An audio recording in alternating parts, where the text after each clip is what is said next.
ಶ್ರೀಗುರುಭ್ಯೋ ನಮಃ ಹರಿ ಓಂ. ಶಂಕರಂ ಶಂಕರಾಚಾರ್ಯಂ ಕೇಶವಂ ಬಾದರಾಯಣಂ ಸೂತ್ರಭಾಷ್ಯಕೃತೌ ವಂದೇ ಭಗವಂತೌ ಪುನಃ ಪುನಃ ಶ್ರುತಿಸ್ಮೃತಿಪುರಾಣಾನಾಂ ಆಲಯಂ ಕರುಣಾಲಯಂ ನಮಾಮಿ ಭಗವತ್ಪಾದಶಂಕರಂ ಲೋಕಶಂಕರಂ ವಂದೇ ತಂ ಸಚ್ಚಿದಾನಂದಂ ಯತಿವರ್ಯಂ ಮಹಾಮತಿಂ ವೇದಾಂತಸಾರಜ್ಞಂ ಸದ್ಗುರುಂ ಪ್ರಣತೋಸ್ಮ್ಯಹಂ ಶ್ರೀಗುರುಂ ಪ್ರಣತೋಸ್ಮ್ಯಹಂ.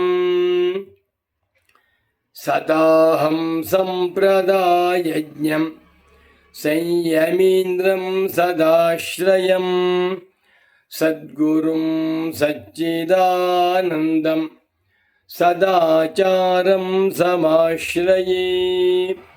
ಶ್ರೀಮಚ್ಛಂಕರ ಭಗವತ್ ಪೂಜ್ಯಪಾದಮಃ ಸದ್ಗುರುಭ್ಯೋ ನಮಃ.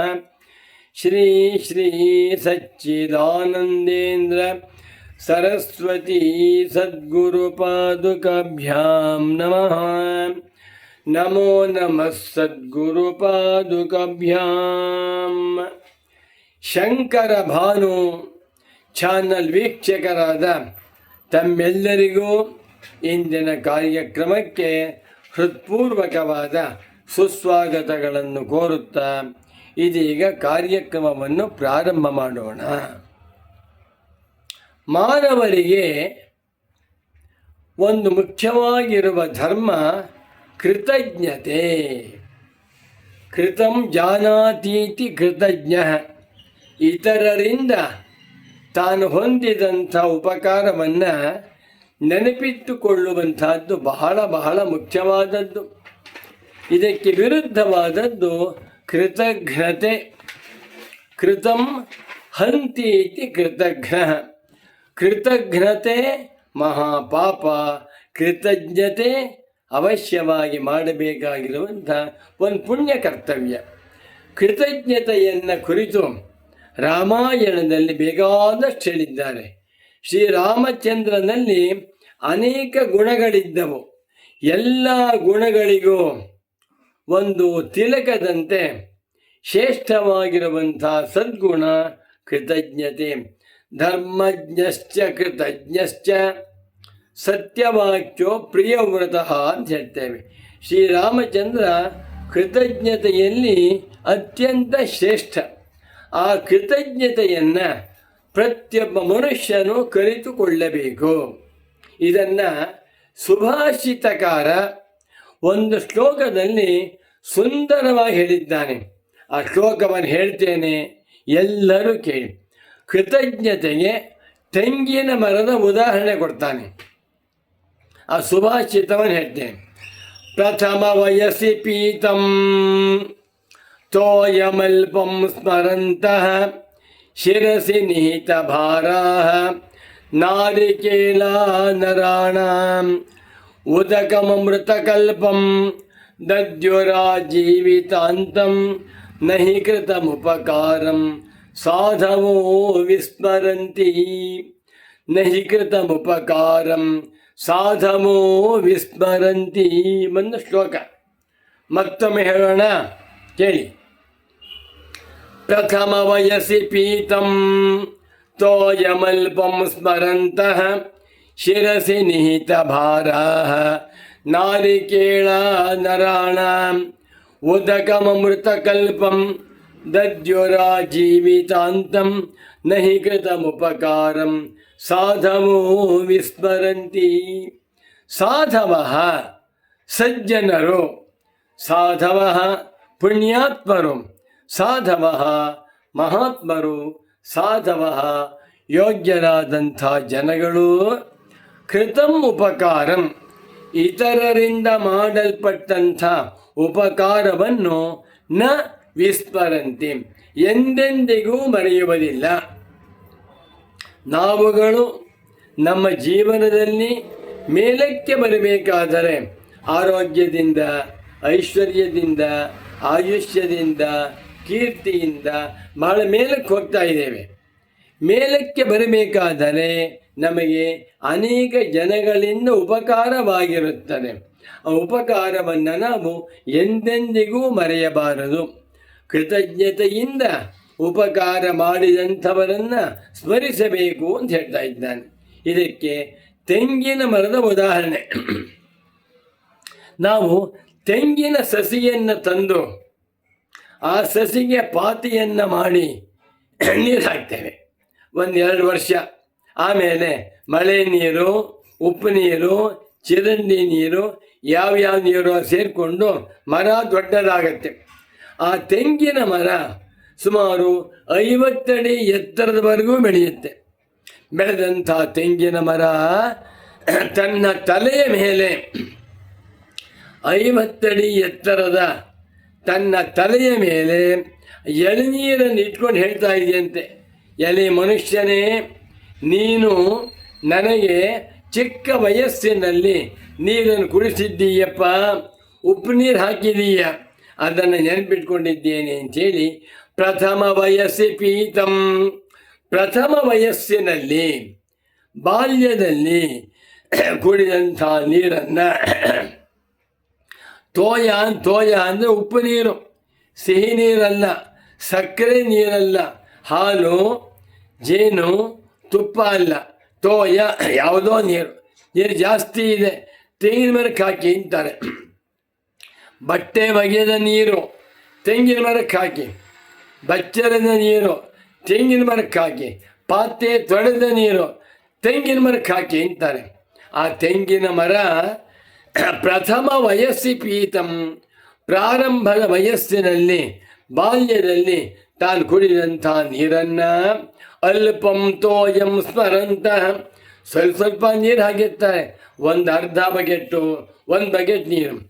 ಆ ನೀರನ್ನು ಸ್ಮರಂತಹ ಸ್ಮರಿಸಿಕೊಳ್ಳುತ್ತಾ, ನನಗೆ ಮಾನವರು ಚಿಕ್ಕ ವಯಸ್ಸಿನಲ್ಲಿ ನೀರನ್ನು ಹಾಕಿ ನನ್ನನ್ನು ಕಾಪಾಡಿದ್ದಾರೆ, ಆ ನೀರಿನಿಂದ ನಾನು ಈ ದಿವಸ ಬಹಳ ದೊಡ್ಡವನಾಗಿ 20 ಅಡಿ, 30 ಅಡಿ, 40 ಅಡಿ, 50 ಅಡಿ ಎತ್ತರಕ್ಕೆ ಬೆಳೆದಿದ್ದೇನೆ ಎಂದು ಕೃತಜ್ಞತೆಯನ್ನು ಸ್ಮರಿಸುತ್ತಾ, ಶಿರಸಿ ನಿಹಿತ ಭಾರ, ತಮ್ಮ ತಲೆಯ ಮೇಲೆ ಭಾರವನ್ನು ಹಿಡ್ಕೊಂಡಿವೆ. ತೆಂಗಿನ ಎಳನೀರು ಅಂತಂದರೆ ಒಂದು ಎಳನೀರು ಸುಮಾರು 5 kg ಇರುತ್ತೆ. ಅಂಥ 100 ಎಳನೀರನ್ನು ತಲೆ ಮೇಲೆ ಹೊತ್ಕೊಂಡು ನಾರಿಕೇಳ, ತೆಂಗಿನ ಮರಗಳು ಮಾನವರಿಗೆ ನೀರನ್ನು ಕೊಡುತ್ತವೆ. ಉದಕಮೃತ ಕಲ್ಪಂ ದದ್ಯೋರ ಜೀವಿತಾಂತಂ, ಅಮೃತಕಲ್ಪಂ ಉದಕಂ, ಅಮೃತಕ್ಕೆ ಸಮಾನವಾಗಿರುವ ಸಿಹಿಯಾದ ಎಳನೀರನ್ನು ದದ್ಯುಹು ಕೊಡುತ್ತವೆ. ಎಲ್ಲಿವರೆಗೆ? ಆ ಜೀವಿತಾಂತಂ, ಬದುಕಿರುವವರೆಗೂ ಕೊಡುತ್ತೆ. ಎಷ್ಟು ವರ್ಷ ತೆಂಗಿನ ಮರ ಬದುಕಿರುತ್ತೋ, 50 ವರ್ಷ, 60 ವರ್ಷ, 70 ವರ್ಷ, 80 ವರ್ಷ, 100 ವರ್ಷ ಬದುಕಿದ್ದರೂ 100 ವರ್ಷಗಳ ಕಾಲ ಆ ತೆಂಗಿನ ಮರಗಳು ಪ್ರಾರಂಭದಲ್ಲಿ ಬಾಲ್ಯದಲ್ಲಿ ಕೊಟ್ಟಿರುವಂಥ ನೀರನ್ನು ಕೃತಜ್ಞತೆಯಿಂದ ಸ್ಮರಿಸುತ್ತಾ ಮಾನವರಿಗೆ ಅಮೃತಕ್ಕೆ ಸಮಾನವಾಗಿರುವ ಎಳನೀರನ್ನು ಕೊಡುತ್ತವೆ. ನೋಡಿ, ಎಳನೀರು ಯಾರಿಗೆ ಬೇಡ? 4 ವರ್ಷದ ಮಗುವಿನಿಂದ ಪ್ರಾರಂಭ ಮಾಡಿಕೊಂಡು 95-100 ವರ್ಷದ ವೃದ್ಧರವರೆಗೂ ಕೂಡ ಎಳನೀರು ಬೇಕು. ರೋಗಿಗಳಿಗೆ ಎಳನೀರು ಕೊಡಿ ಅಂತಾರೆ. ವಾಂತಿ ಭೇದಿ ಆಗ್ತಾ ಇದೆ, ಎಳನೀರು ಕೊಡಿ ಅಂತಾರೆ. ಏನೇ ರೋಗ ಬಂದರೂ ಕೂಡ ರೋಗ ಪರಿಹಾರಕ್ಕೆ, ಆಯಾಸ ಪರಿಹಾರಕ್ಕೆ ದೈವದತ್ತವಾಗಿರುವ ನೀರು ಎಳನೀರು. ಆ ಎಳನೀರೆಲ್ಲಿದೆ? 50 ಅಡಿ ಎತ್ತರದಲ್ಲಿ ತಲೆವೇ ಹೊತ್ಕೊಂಡಿದೆ. ಯಾಕೆ?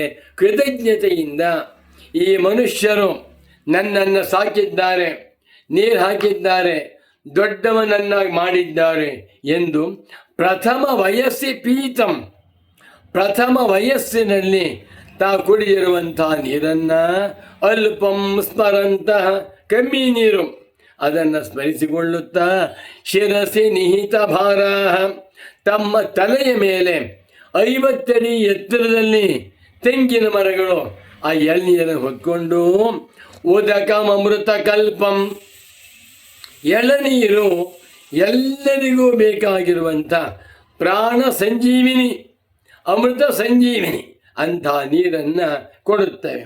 ಇದರಿಂದ ಏನು ಪಾಠ ಕಲ್ತ್ಕೋಬೇಕಪ್ಪ ಮಾನವರು ಅಂತಂದರೆ ನಹಿ ಕೃತಮುಪಕಾರಂ ಸಾಧವೋ ವಿಸ್ಮರಂತಿ. ನಮಗೆ ಅನೇಕ ಜನ ಮಹಾತ್ಮರು ಉಪಕಾರವನ್ನು ಮಾಡಿದ್ದಾರೆ.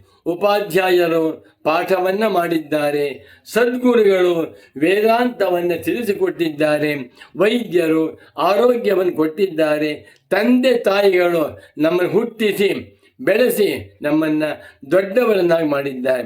ಮತ್ತು ಎಷ್ಟೋ ಜನಗಳು ಕೆಲಸ ಕೊಡಿಸ್ತಾರೆ, ಅನ್ನವನ್ನು ಕೊಟ್ಟು ಸಾಕ್ತಾರೆ. ಇಂಥ ಉಪಕಾರ ಮಾಡಿದ ಮಹಾತ್ಮರುಗಳನ್ನು ಮಾನವರು ಎಂದೆಂದಿಗೂ ಮರೆಯಬಾರದು. ಯಾರು ಮರೆಯುತ್ತಾರೋ ಅವರು ಅಸುರರಾಗ್ತಾರೆ, ಖಂಡಿತ ಮರೆಯಬಾರದು ಎನ್ನುವಂಥ ಸಂದೇಶವನ್ನು ಕವಿ ಚಮತ್ಕಾರವಾಗಿ ತೆಂಗಿನ ಮರದ ದೃಷ್ಟಾಂತವನ್ನು ಕೊಟ್ಟಿದ್ದಾನೆ. ಸೂರ್ಯ ನಮಗೆಲ್ಲ ಬೆಳಕು ಕೊಡ್ತಾ ಇದ್ದಾನೆ, ಎಂಥ ಮಹೋಪಕಾರವನ್ನು ಮಾಡ್ತಾ ಇದ್ದಾನೆ. ಆ ಸೂರ್ಯನನ್ನು ಸ್ಮರಣೆ ಮಾಡಬಾರದೆ? ಎತ್ಕೂಡಲೇ ಓಂ ನಮಃ ಸೂರ್ಯಾಯ ಸಾಕು, ಸೂರ್ಯನಿಗೆ ನಮಸ್ಕಾರ. ಸೂರ್ಯ ಹೇಳ್ತಾನೆ, ನನಗೆ ನಮಸ್ಕಾರ ಬೇಡಪ್ಪ, ನೀನು ನನ್ನ ಬೆಳಕಿನಿಂದ ಸಂತೋಷವಾಗಿರು ಅಂತಾನೆ. ಆದರೂ ನಾವುಗಳು ಯಾರಿಂದ ಉಪಕಾರವನ್ನು ಪಡೆದಿದ್ದೇವೆಯೋ ಅಂಥ ಮಹಾತ್ಮರನ್ನು ನವಿಸ್ಮರಂತಿ ಎಂದೆಂದಿಗೂ ಮರೆಯಬಾರದು ಎನ್ನುವ ಸಂದೇಶವನ್ನು ತೆಂಗಿನ ಮರದಿಂದ ಮಾನವರಾದ ನಾವು ಕಲಿತ್ಕೊಳ್ಬೇಕು ಅಂತ ಹೇಳ್ತಾ ಇದ್ದಾನೆ. ಮತ್ತೊಮ್ಮೆ ಶ್ಲೋಕವನ್ನು ಹೇಳ್ತೇನೆ. ಶ್ಲೋಕ ಚೆನ್ನಾಗಿದೆ, ಎಲ್ಲರೂ ಕೇಳಿಸ್ಕೊಂಡು ಬರ್ಕೊಂಡು ಗಟ್ಟಿ ಮಾಡಿಬಿಡಿ. ಪ್ರಥಮ ವಯಸ್ಸಿ ಪೀತಂ ತೋಯಮಲ್ಪಂ ಸ್ಮರಂತಹ ಶಿರಸಿ ನಿಹಿತ ಭಾರಾಃ ನಾರಿಕೇಳ ನರಾಣಾಂ ಉದಕಮೃತಕಲ್ಪಂ ದದ್ಯೋರಾಜೀವಿತಾಂತಂ ನಹಿ ಕೃತಮುಪಕಾರಂ ಸಾಧವೋ ವಿಸ್ಮರಂತಿ. ತೆಂಗಿನ ಮರಗಳು ಎಷ್ಟು ವರ್ಷ ಬದುಕಿರ್ತವೆಯೋ ಅಷ್ಟೋ ವರ್ಷಗಳ ಕಾಲ ಕೊನೆ ಉಸಿರಿನವರೆಗೂ ಅಂಥ ಅಮೃತಕ್ಕೆ ಸಮಾನವಾಗಿರುವ ಎಳನೀರನ್ನು ಮಾನವರಿಗೆ ಕೊಡುತ್ತೇವೆ. ಹೇಗೆ ಕೊಡ್ತಾ ಇವೆ? ಶಿರಸಿ ನಿಹಿತ ಭಾರಾಃ 50 ಅಡಿ ಎತ್ತರದಲ್ಲಿ ತಮ್ಮ ತಲೆಯ ಮೇಲೆ ಎಳನೀರು ಹೊತ್ಕೊಂಡು, ಅಪ್ಪ ಮನುಷ್ಯನೇ ನಿನಗೆ ಧನ್ಯವಾದಗಳು, ನಿನಗೆ ಕೃತಜ್ಞತೆಗಳು, ತಗೋ ನೀನು ಉಪಕಾರ ಮಾಡಿದ್ದೀಯ, ಪ್ರತ್ಯುಪಕಾರ ಮಾಡ್ತಾ ಇದ್ದೇನೆ ಅಂಥೇಳಿ ಆ ತೆಂಗಿನ ಮರಗಳು ಅಮೃತಕ್ಕೆ ಸಮಾನವಾಗಿರುವ ಅತ್ಯಂತ ಸಿಹಿಯಾಗಿರುವ ಪ್ರಕೃತಿ ದತ್ತವಾದಂಥ ಎಳನೀರನ್ನು ಕೊಡ್ತಾ ಇವೆ. ಇದರಿಂದ ಪ್ರತಿಯೊಬ್ಬ ಮನುಷ್ಯನು ಗುರುಗಳಿಗೆ, ತಂದೆ ತಾಯಿಗಳಿಗೆ, ವೈದ್ಯರಿಗೆ ಯಾರಿಂದ ಉಪಕಾರ ಪಡೆದಿದ್ದಾನೋ ಅಂಥವರಿಗೆ ಕೃತಜ್ಞನಾಗಿರಬೇಕು ಎನ್ನುವ ಸಂದೇಶವನ್ನು ನಾವೆಲ್ಲರೂ ತೆಂಗಿನ ಮರದಿಂದ ಕಲಿತುಕೊಂಡು ಕೃತಜ್ಞರಾಗಿ ಬಾಳೋಣ. ನಮೋ ನಮಃ ಸದ್ಗುರು ಪಾದುಕಾಭ್ಯಾಂ. ಓಂ ಶಾಂತಿ ಶಾಂತಿ ಶಾಂತಿ.